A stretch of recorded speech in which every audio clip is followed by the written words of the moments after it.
curious what they offered as Philippine linguistics. Like, could you take Cebuano? Could you take Ilocano? No? Or maybe we can ask the Ling department to figure that out. Ang point lang is, languages were considered very important, as you can see here, requiring 30 units. No? Group 3, medyo na-devalue ang ano, yung dating dalawang groups or domains no, ng natural sciences and math. Kinumbine yan, and you only have 15 units for both math and the natural sciences. No? So I don't know if we want to blame this in 1930s for our performance in TIMSS and all the other mathematical and science-oriented aptitude exams. No? So 1930s lang binawas na yan. No? Actually, the reason here was they thought that you could get your dose there if you went into engineering or the science courses. So they de-emphasized it in the general education. No? And then the social sciences requirements actually went from 15 to 21 units. No? Buti pa sila sa 1930s. No? They recognized the importance of the social sciences. No? Siyempre, kailangan may hirit, no? Okay, then we skip again, no? And I'm hoping to be able to go back. I'd like to know what was happening during the war and the early years. But in 1960, this is a major change. UP put up a university college, no? As part of the College of Arts and Sciences. No? And the university college's work was to concentrate on formulating GE courses, formulating teaching guides, the curricula, no? And training faculty for this. So they had their own dean. No? In fact, we have a university college journal. No? They even had a journal. It says here #1. I never found a #2. No, I suspect it's volume 1, only 1, as with many of our journals in UP. And the dean for the university college was Augusto Tenmatay. The members of the faculty were Concepcion Dadulfasa. I think some of you did get her. No? Lourdes Abad Santos, Lilia Laurel, Antolina Antonio, Felina Mapa, Melesio Magno, Consuelo Asis, Teodoro Agoncillo, S.B. Epistola, who's listed here as an instructor in Japanese language. No? I didn't know he taught Japanese. No? Odi Corpus, Pasita Guevara Fernandez, Ricardo Pascual. No? And, I'm sorry, Armando Bonifacio. No? But they also were affiliated with other colleges. So ang punto lang dito is, University College brought people to concentrate on GE. No? Okay, what they did here, I'm not sure if the University College is a European model, because you find that name only in Europe, like University College London, University College Dublin. No? Okay, so this university college, no, there's an article by Dean Tenmatay on what is GE in this particular journal. And he says, GE is a requisite to professional competence and enlightened citizenship, and as conducive to the persuasion favorable to purposeful leadership and to the fullest realization of man's potential. This was before the era of politically correct language. No? So 1960, ito ang vision ng GE dito sa UP. No? Okay. This is your University College Journal. They refer very often to Alfred North Whitehead. Again, we need to do a content analysis. Who were their sources of inspiration? He was a British philosopher. No?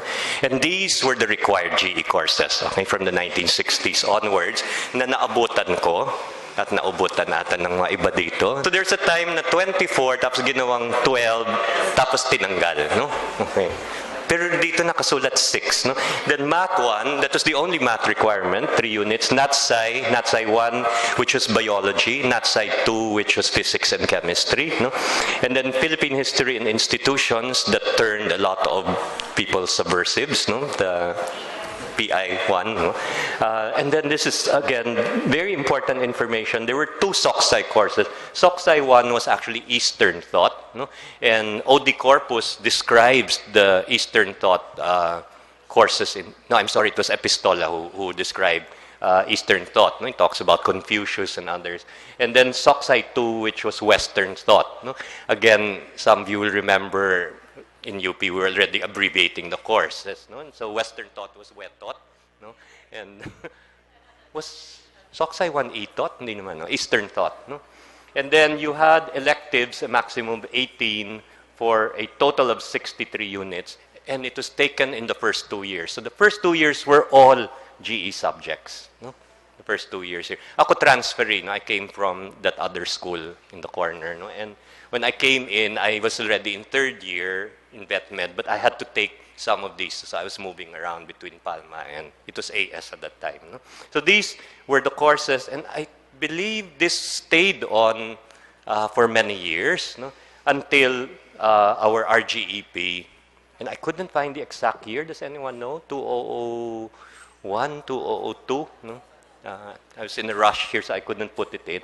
Robin will probably tell us tomorrow in his talk. No? So it's the RGEP, the revised general education, was no more required subjects. It was 15 electives from each of the 3 domains, no? Nat Sci and Math, social science, and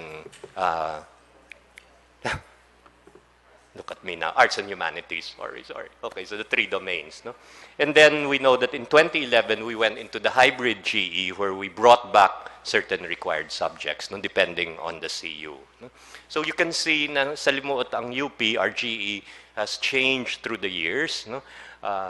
I don't want to say for better or for worse because it really responded to the times, no? Sometimes shaped by the times and sometimes challenging the times. No?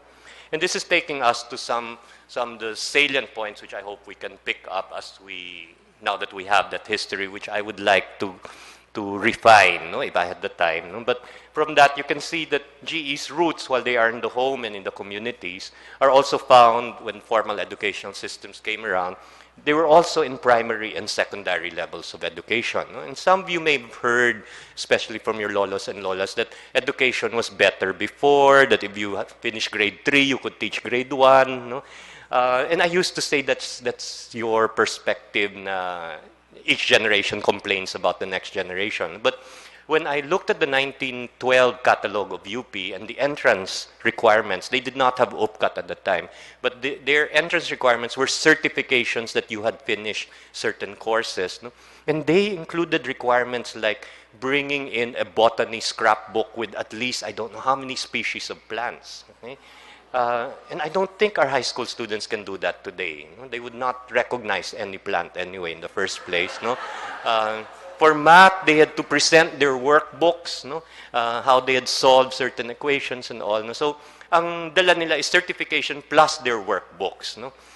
Which I do not suggest we bring back because that will be 75,000 submissions which we would have to review. No? So UPCAT came later on. But looking at the requirements at that time, I suspect that high school general education was quite intensive. No? Maybe precisely because they wanted them to be able to work in the world, no, or even to teach. No? And of course, times have changed since then. No? Okay, pero dinidiin ko lang primary and secondary levels of education because we keep thinking of GE as a tertiary level concern. No? But if you do not have strong primary and secondary levels of general education, mahirapan tayo sa tertiary, which is what is happening today in UP, right? We end up with remedial courses. No? Second point is that the GE courses were actually quite ideological. No? They serve to reinforce certain norms. We see the powerful trend of religious teaching, no? Of actually religious dogma, especially in the UST curriculum, no?